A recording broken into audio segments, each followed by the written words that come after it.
So my session today is on what is called sustainable insurance, and we're going to examine the question of whether actuaries can lead the way. Now we really need the slides, so let's see.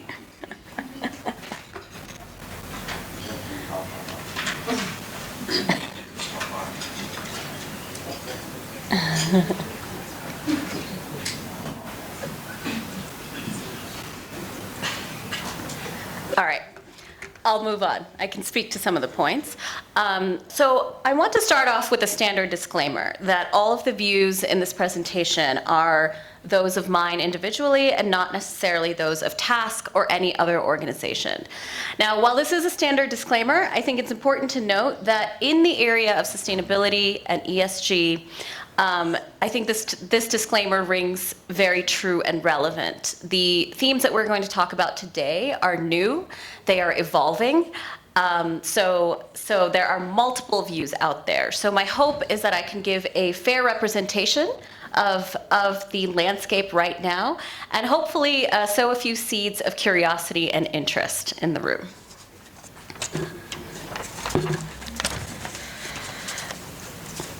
See if there's any hope on the slide deck here.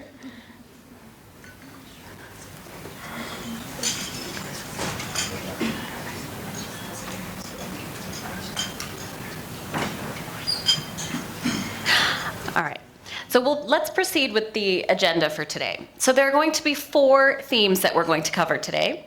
The first is sustainable development terms, what they mean and how they fit in together. When we read the media today, when we're scrolling on LinkedIn, there are so many words out there: sustainability, sustainable development, ESG, impact. What does this all mean? So we're going to start off with making sense of sort of this soup of vocabulary that's out there. Then we'll switch gears a little bit and talk about the insurance protection gap. What is it that our call to action as an industry should be? So we'll discuss a little bit about climate risk and the gap that we're seeing right now.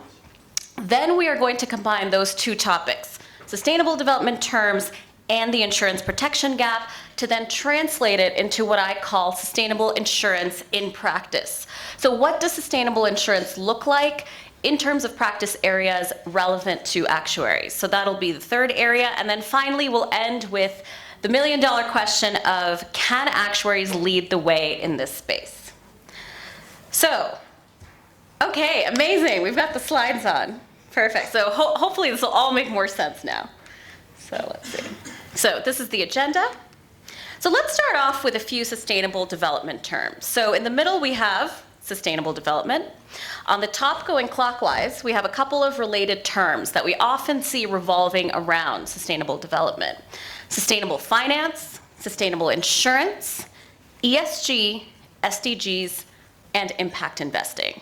So let's delve into what these different terms mean.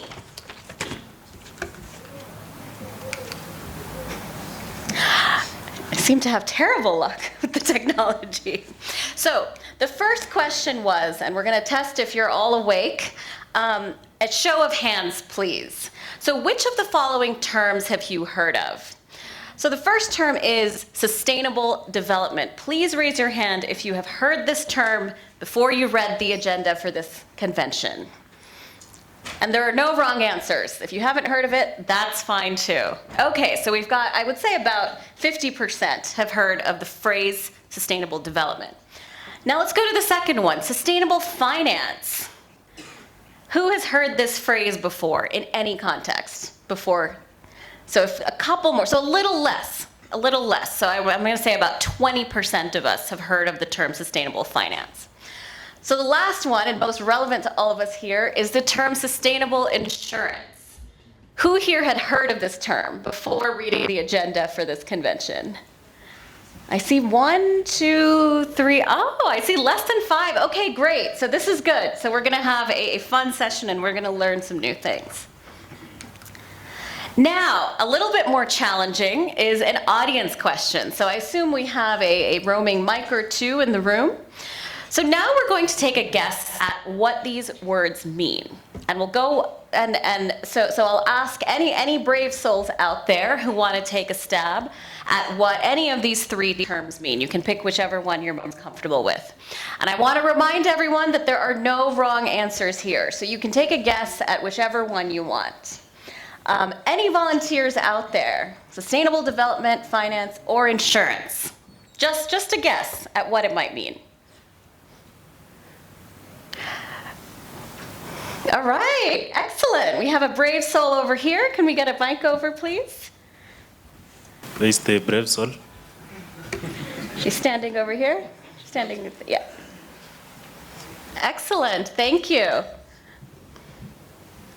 I think sustainable development is the creation of solutions, mostly to economic problems, that meet the current needs without compromising the ability of the next generations to be able to access the resources that we have.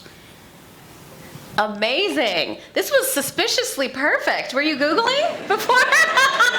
No, I happen to be a scholar of Lex that are really so much into sustainable development and being able to preserve the current resources for future generations.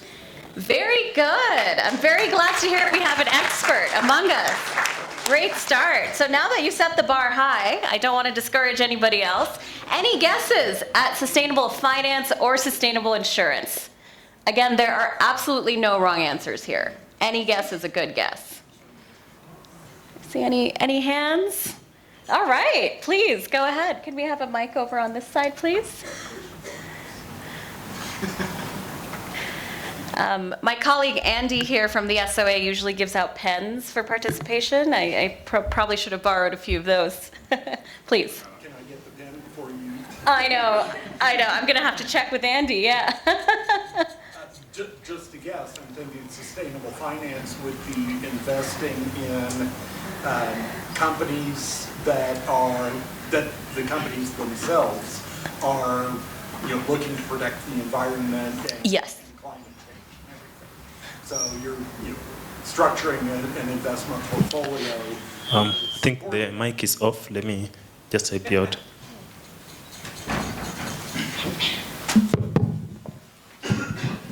Okay, was I right? Well, we'll reveal the answers in a beat, but you're on the right track. Thank you so much.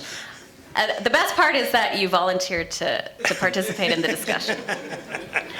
All right, so yes, absolutely in the right direction. There's a little bit more, and we'll get to that. So the last one, sustainable insurance, which is most relevant to all of us in this room. Any guesses? I'll check in about arranging a pen after this. Any guesses? There are absolutely no wrong answers. Sustainable insurance? Amazing. Barbara, please go ahead. Can we have a mic over here? So we have some interaction, and the gala dinner is after this, so we're all better served with some participation. Thanks, Arpita. I think when I think of sustainable insurance, I think of an insurance business that looks at its value chain holistically and thinks about the impact it has in the world, on the planet, and ensuring that along the value chain, the impact is positive, looking at all the risks and just ensuring that you're insuring businesses that are sustainable. I think somebody talked about sustainable businesses. Your contractors are sustainable, and you basically have a positive impact on the planet, people, and your profits are responsible. Absolutely, Barbara. Thank you so much. Elias, please. I want to mark his answer. So there's only one element that she left out. It's both risk and opportunities that, along the value chain, the strategic approach in identifying, monitoring, managing ESG risks that, your businesses would influence both people and the planet. So it's both risk and opportunities. You get 0.5 out of 1. So it's a half a mark. Absolutely, Elias. And I think it's worth mentioning that Elias here is a very famous scholar in sustainability, so we already have two subject matter experts here. So absolutely. So going back, so let's see if we have any, if we can pull the slides up. Okay, so going back to the answers, so you can see to Elias's point, that last bit, it's both risks and opportunities. So yes, we are looking to make a positive impact, but we are also looking to mitigate risk. So there are two elements to this. So let's go from top to bottom. So sustainable development is development which meets the needs of the present generation without compromising the ability of future generations to meet their needs. I think our definition was almost exactly word for word. Very impressive. Second is sustainable finance. So we did cover absolutely the right direction, and it's, I would say, a little bit broader. It accounts for environmental, social, and governance, so ESG factors, not economic scenario generation, the new ESG, factors in management of assets and risks by financial institutions, including investment decisions and product structuring. And then finally, sustainable insurance, which I think both Barbara and Elias have hit the nail on the head there. It is an approach where all activities in the insurance value chain are conducted while identifying, assessing, and managing both risks and opportunities with ESG factors. And the 2 points there, risks and opportunities, will become a lot more relevant as we proceed on these slides. So, you'll notice that there is a very common theme here, ESG. We hear that a lot, we read about it in the news. Most people associate ESG with climate risks, and that is absolutely a valid association. Climate risks are immediate, tangible, and we are seeing the impacts every day in our lives. However, it's important to remember that ESG, there are 3 pillars here, not just environment, social and governance as well. So I think it's important to remember, particularly as a profession, as a risk management profession, we need to remember the entire universe that ESG encompasses. So even within environmental, you have climate risk, but you also have things like water management and emergency preparations. Within social, you have angles of health and safety, working conditions, human rights, and impact on local communities. Under the governance pillar, you have things like transparency, ethical standards, board diversity, and pay for performance. So ESG, even though in the headlines, typically you will be reading about climate risk, I think it's important to highlight that it is much broader than that.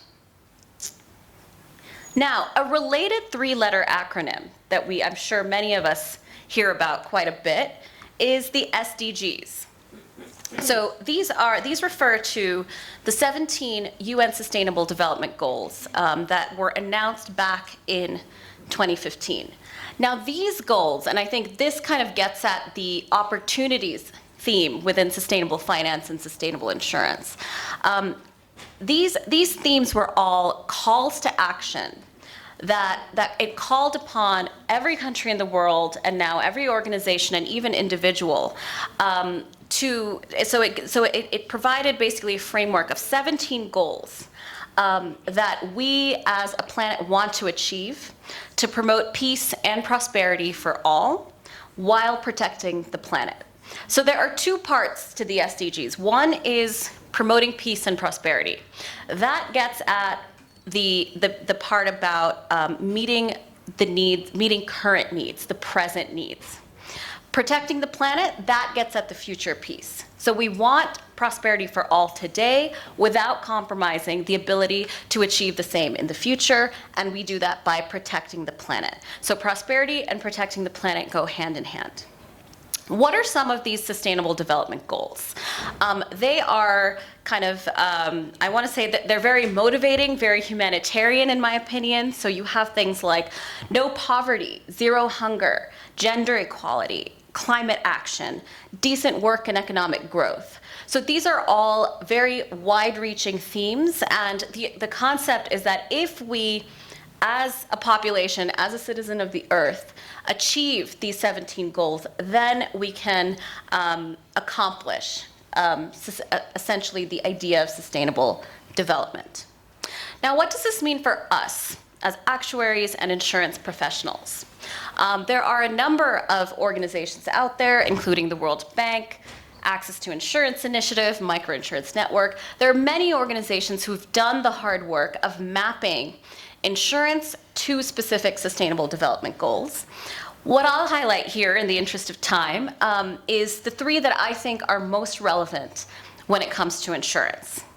So insurance at its core is a risk protection mechanism. The concept of insurance, even when we are toiling away with year-end reporting or capital requirements or pricing exercises, I think it's a nice reminder that ultimately insurance is there to help all of us when we are at some of our most vulnerable moments in life. The death of a loved one, a health incident, a car accident. So insurance is really there to protect people when they are at their most vulnerable. So keeping that in mind, keep understanding and reminding ourselves that insurance essentially is a risk protection mechanism. We can argue that insurance is actually very critical and central to achieving the goals of no poverty, of climate action, when we put this in context of weather risk, and reducing inequalities. So in my opinion, these are kind of the three top goals where we need to be kind of pushing the dialogue around the importance of insurance. So with that said, another discussion question. So the question now is, what is the difference between ESG investing and impact investing? Hint, the SDGs are related to the answer. There is more to the answer though. And for this one, because it's a little bit complicated, I'll provide a couple of minutes for everyone to please turn to your tables and introduce yourselves and have a bit of a discussion. Again, no wrong answers here. So any ideas about what you feel the difference between ESG investing and impact investing might be? And I will keep track of time. No Googling. I should have brought a proctor here, an exam proctor.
All right, we'll take 30 more seconds to wrap up the answers.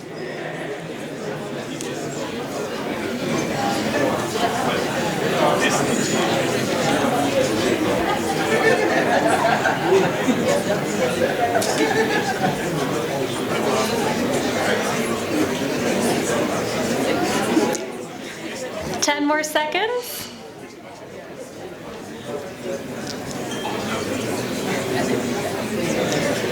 All right, so let's draw a line now on the discussions. Again, there are absolutely no wrong answers. So, can we please have a few volunteers one more time to tell us what you discussed at your table and just give us a few guesses on what you feel the difference might be?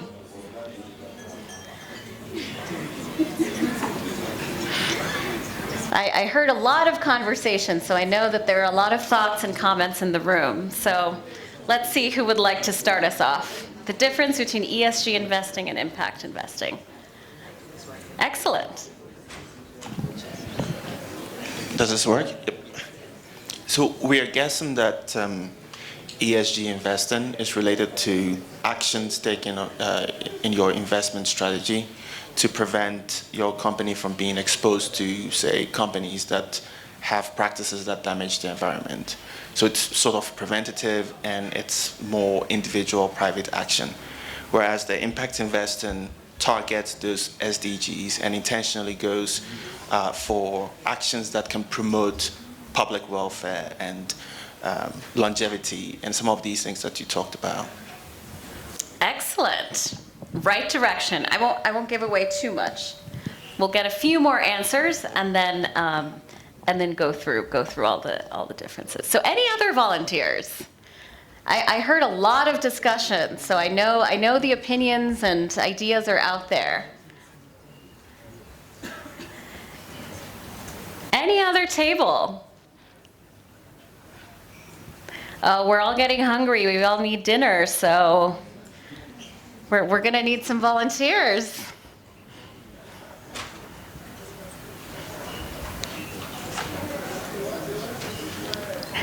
Not seeing any hands.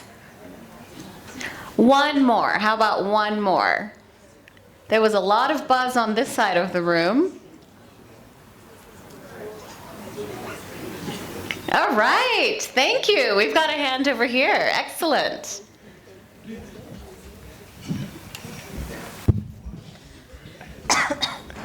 Thank you so much. I hope my answer won't be judged.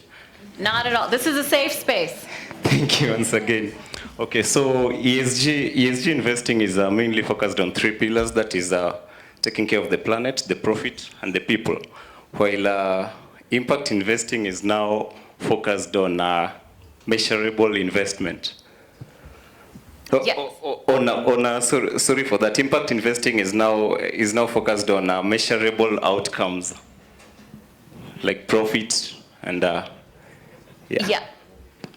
Thank you. Thank you very much. So both answers are in the right direction here. So let's see if we can switch back to the slide mode. Excellent. Okay, so both answers are, you'll see it within the same direction, and I would say kind of that risk and opportunities piece is something that comes through in terms of the definition on paper. But in terms of the metrics, I think that is also a very important point that relates to these themes. So I find that the easiest way to explain this is to think of this in terms of a spectrum. So on the left-hand side, on the arrow, you have financial considerations, and on the right-hand side, you have environmental and social considerations. So let's start with traditional investing on the left-hand side that probably all of us here are very familiar with.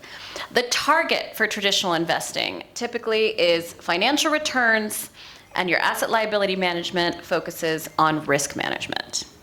Then we move one step to the right. This is where ESG investing comes in.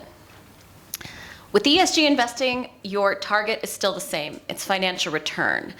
But in contrast to traditional investing, you are explicitly accounting for environmental and social considerations.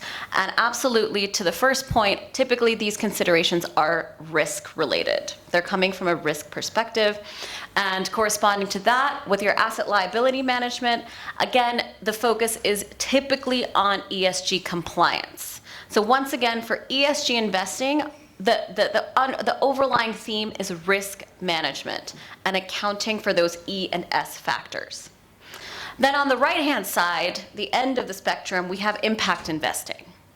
So impact investing, again, it looks at financial return, but your environmental and social impact often come as equal priority or even higher priority than financial return. So this is where the importance of metrics comes in, as we heard from our second answer.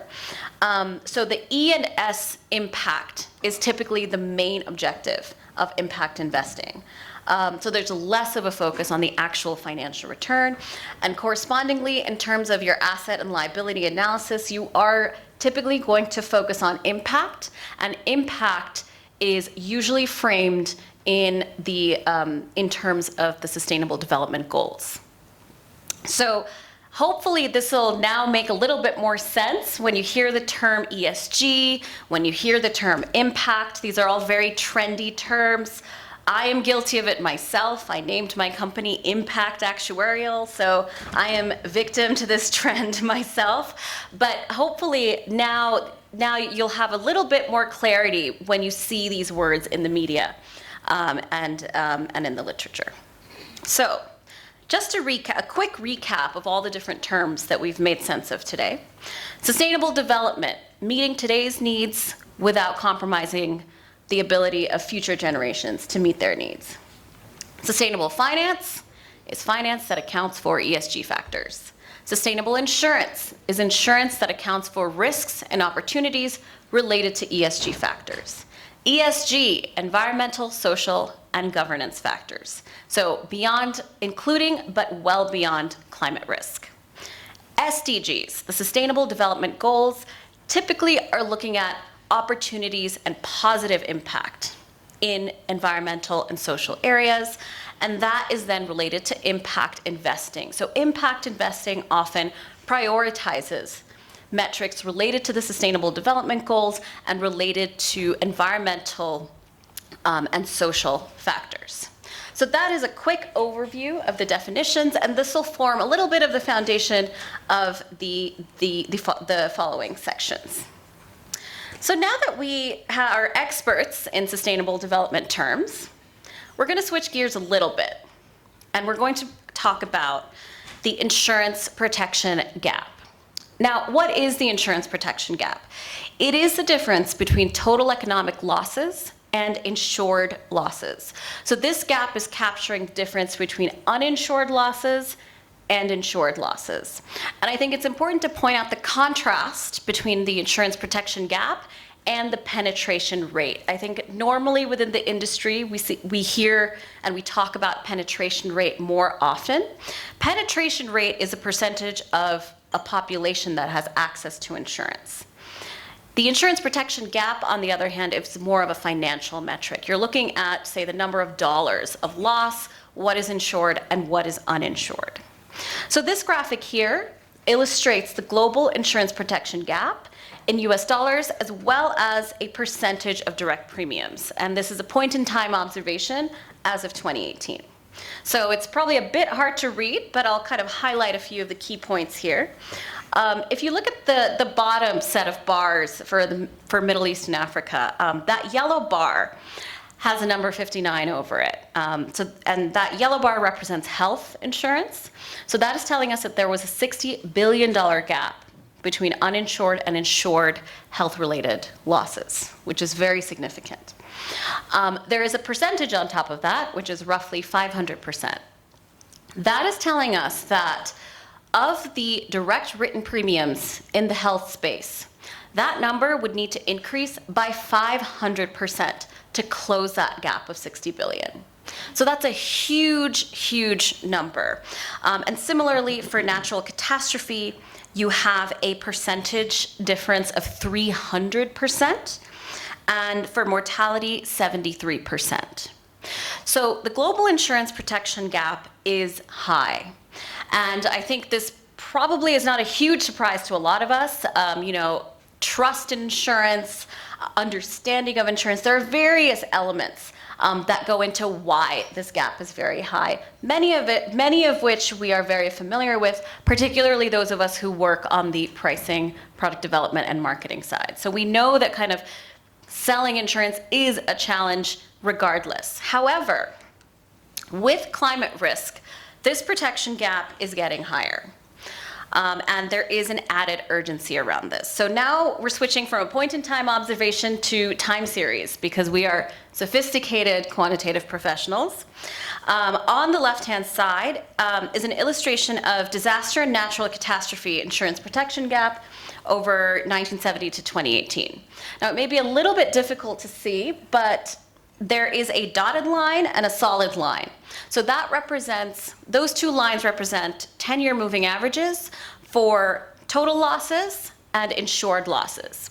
So the dotted line is total economic losses and the solid line is insured losses.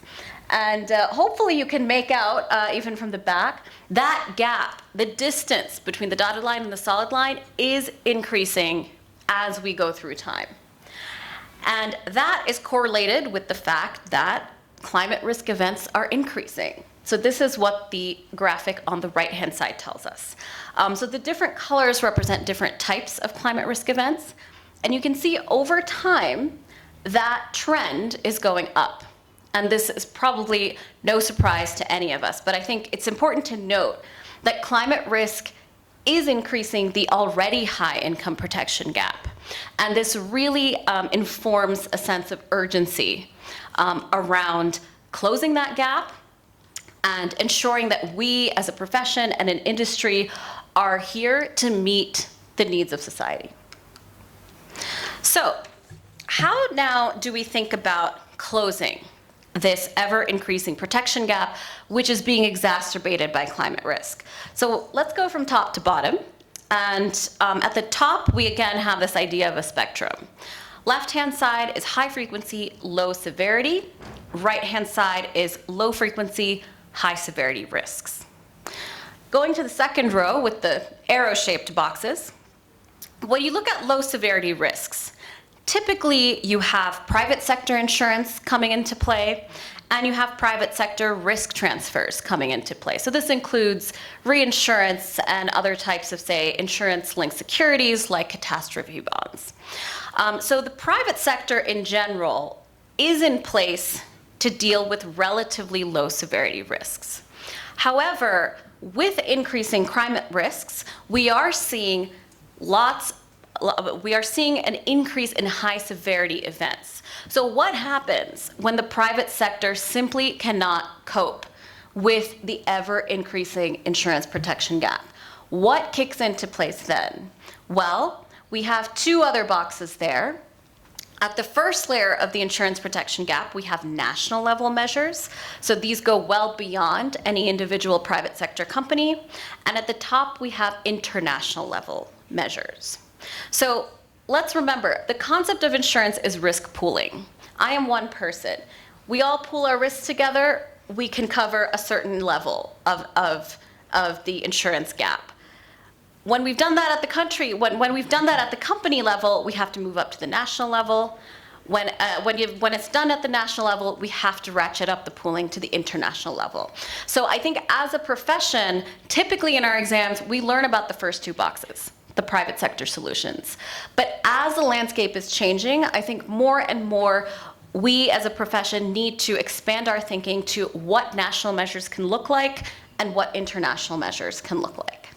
So that third box, so this is now attempting to translate this into what this means for us as actuaries and practice areas. So the private sectors kind of translates into traditional insurance functions. These are things that we learn about in our exams: pricing, financial reporting, asset management, things like that. So when it comes to private sector solutions, we are looking at transforming existing insurance functions. For the national and international measures, that's where we are thinking about the world of insurance in a wider way, something that I call the risk resilience ecosystem. So the wider ecosystem within which our industry, the insurance industry, exists. So there are kind of two parts to how we need to think about this as a profession. And then breaking all of those concepts down. So we're capturing the sustainable development terms that we learned in the first section and the points that we covered in the insurance protection gap section. So going from left to right, sustainable insurance is about risks and opportunities related to ESG. Typically the term ESG is related to risks. That's normally how you'll see it framed in the media and literature. And SDGs are typically mapped to the opportunity side of sustainable insurance. Now, what does this mean in terms of traditional insurance functions? It means accounting for risks and opportunities related to ESG/SDGs in pricing and underwriting, in asset management, financial reporting, regulatory development, and product design and innovation. So these are the 5 areas where actuaries already work, where we need to start rethinking on how we're doing things to account for the principles of sustainable insurance. The risk resilience ecosystem, this includes concepts like sovereign risk pools, which is when multiple countries pool their risks together, PPPs or public-private partnerships, measurement and supervision in context of this evolving ecosystem, and capital mobilization. So this talks about how do we mobilize private capital to help support what is an ever-changing and evolving ecosystem to respond to the new level of risks and the insurance protection gap. So that was quite a bit of information. I just want to pause here in case there are any questions around the concepts that we've covered before we go into the last section. I really wish I had pens. No? No questions, so everything is crystal clear. All right. So now the big question of the day, can actuaries lead the way in sustainable insurance? I think like many of us here, a huge part of my career has been spent working with non-actuaries. And I truly believe that as a profession, we are unique and we stand out from other professionals in the finance space, in the risk management space, and data scientists. We stand out in kind of three ways. First is that we are comfortable with uncertainty and we are comfortable with varying time horizons. These things underpin the nature of our education. The second area is our specialized training. We are trained in regulatory compliance. Again, a very core part of what we learn. And we are subject to a professional code of conduct that none of the other professions that I mentioned are. And the last thing is skills. We are adept at complex financial modeling and mastering new methods and technologies. So as actuaries, I think we really stand out even from other professionals who are in our industry and adjacent industries. So what does this mean for in terms of sustainable insurance and some of the practice areas that we talked about? So taking one example of a traditional insurance function, regulatory development. How is sustainable insurance influencing this area? First, so there are two angles here. One is that as actuaries, we are already advising, and I see Elias is in this room, so he's familiar with this as well.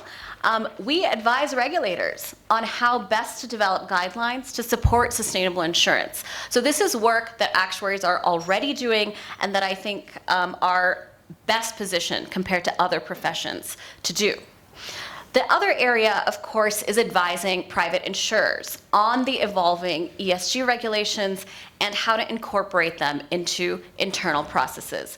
All of us have gone through the wave of Solvency II, IFRS 17, so we are experts at figuring out new and evolving regulations and implementing them in practice, and ESG is no exception.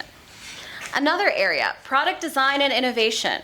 So in my opinion, in this theme, parametric or index insurance has really created a shift in what we are able to achieve as an industry and kind of living the philosophy of sustainable insurance. Some of the products that are pinned around the concept of index insurance. One is weather index insurance. So this is insurance that is triggered based on different weather events. Related to that is coral reef insurance. So relatively recently, there was a coral reef insurance product issued in Mexico and the US, again, based on various weather-related triggers that affect coral reefs. And the third is perishable cargo insurance. So this is quite interesting. This is an insurtech called Parcel. So they have a parametric insurance product that is tied to temperature in cargo, so in shipments. So these guys were actually instrumental in the vaccine transportation during COVID, because they were able to systematize and protect those very important deliveries. So in my opinion, the product design and innovation, there is no cap on that, but if we were to pick kind of one element that's really transformed this landscape, it's index insurance. And this is just one of, I'm sure, many things that we could all do. So those are two examples in the more traditional insurance function areas and how they are evolving in response to the principles for sustainable insurance. Now we move to the more wider ecosystem phenomenon. So these are related to national level and international level measures. So sovereign risk pools, again, I don't know if we have any colleagues from the African risk capacity here, but the ARC, essentially they are pooling risks from multiple countries into one insurance entity. The symbol on the bottom right was the entity for the Caribbean. So they were really kind of pioneers in this. So the Caribbean comprises of small island nations that are highly vulnerable to weather risk. So they were one of the first regions in the world to say, we've tried private sector, we've tried national, we need to go international to help each other out. So we need a big enough risk pool that this risk can actually be covered and insured. So they were really the pioneers in this area, and now you can see there are similar entities in Africa, and the top right is Southeast Asia, and the one at the bottom there is in the Pacific Islands. So sovereign risk pools, I think, are a very relevant example of how the ecosystem is changing, and actuaries work in all of these different areas, and I think we are going to see an evolution of the profession as the ecosystem changes. And finally, last but not least, is public-private partnerships. So this example here, and I know Barbara from AB Entheos is here, and I promised to shout out, they've really done groundbreaking work in terms of developing insurance to promote human-wildlife coexistence. So they created product designs for Kenya, Sri Lanka, and Malaysia. This is a very specialized type of insurance that addresses damage that is often caused when wildlife and humans interact. And the nature of this risk was such that it could only be covered when multiple partners were involved. So these products involved government entities, conservationists, and insurers, among others. So all of these different partnerships had to be accounted for when they were developing financial and actuarial considerations. So PPPs typically are done at the national level. And again, Flood Re is another example in the UK where the private sector simply could not cope with the level of flood risk in certain regions in the UK. The government stepped in, they have a partnership, and then they were able to essentially afford risk coverage for floods. So once again, I think this is a great example of how the ecosystem is changing. It's not just about the insurance company anymore, but it's about the ecosystem within which insurance sits. And that is changing, and I believe that kind of is a call to action for us in terms of making sure that we adapt and create a world where we've minimized and hopefully eliminated the insurance protection gap. So, a few closing thoughts. With our very unique training and skills, I hope you'll all agree with me that actuaries are indeed well positioned to lead the way in sustainable insurance. I think it's important to note that this is not just an aspirational statement, but even today, already actuaries are playing a critical role in navigating the rapidly evolving ESG landscape all over the world. The third point here is with cool technical developments like parametric insurance and ecosystem developments like PPPs, we as actuaries more than ever have a vast toolkit to use towards closing the protection gap and achieving SDGs. And the last point I'll make, perhaps on a more practical note, since we're all actuaries here, is that one of the overarching challenges right now within the sustainable development space is how do we mobilize capital? How do we get systems and organizations in the private and public sector to devote resources towards these causes, towards ESG risk management, towards the achievement of SDGs. And I think that big overarching question in the sustainability space is one that actuaries are particularly well positioned to address. We have the ability to quantify, standardize, and interpret metrics. We are adept at dealing with not just financial risks, but also non-financial risks. And E&S are all non-financial. And we are in a position to make that critical business case for sustainable insurance and mobilize capital. So hopefully, I hope some of these remarks have planted a few seeds in your mind and ideas around what we can do as individuals and as members of larger organizations to achieve sustainable development, to achieve sustainable insurance, and hopefully, maybe next year, redefine actuarial contribution to society. So that's the end. Thank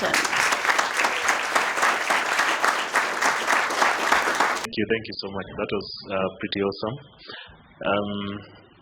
Do we have any questions or comments from the audience? That kind of started some of this. Coincidentally, I was also involved in the initial reinsurance placement on that. We already have actuaries. Yeah, and that model, I think, could be repeated in many different scenarios. Yes. Because it basically worked that for hurricane risk, they measured wind speeds on all of the islands. Now, all of these islands survive based on tourist revenue.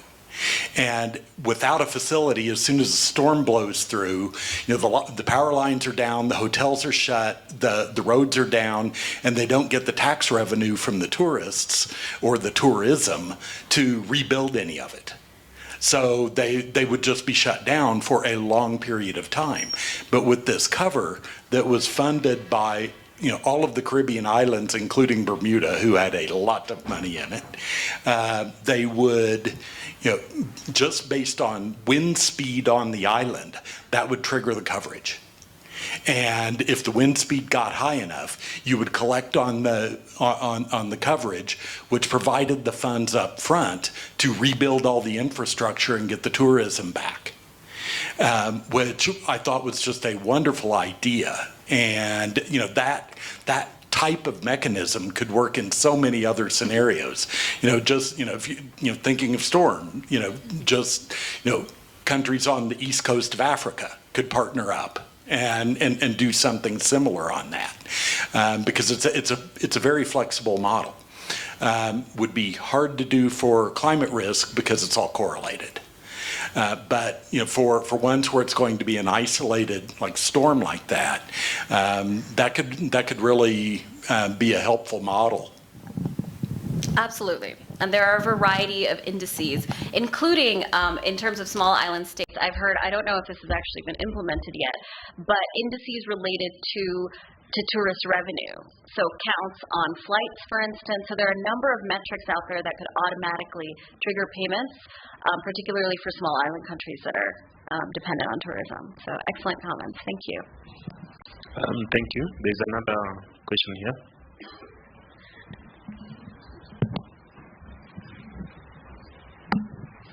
Hi. I'd like to ask you, in advocating for sustainable insurance, how do you see actuaries addressing the potential challenges, actually, and trade-off between profitability and sustainability, especially in the short term?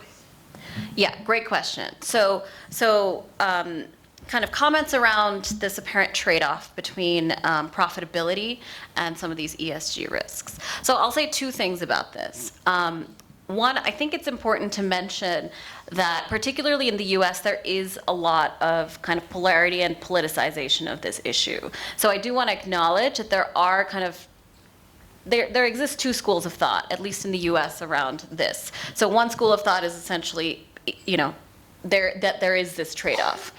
However, in most other jurisdictions, particularly in EMEA, I would say the empirical evidence, at least based on studies that I've read so far, indicates that on the whole, companies that account for ESG risk actually have equal or better financial returns. And the reason, and it makes sense if you think about it, because if as a company, I am accounting for, say, the risk of climate-related litigation, that means over time, I will do better than a company that doesn't, because you are essentially taking a more holistic view of your risks. But I think this is a great point. So I want to say most of the world is shifted towards that latter data point that I mentioned, but there is a school of thought that kind of believes the opposite. So far, all the studies are empirical, but they do point towards what I mentioned. And I think, time will tell, but intuitively, if you're accounting for your risks more holistically, I think you're going to have better financial returns. So excellent question. I know our Elias has a question over here.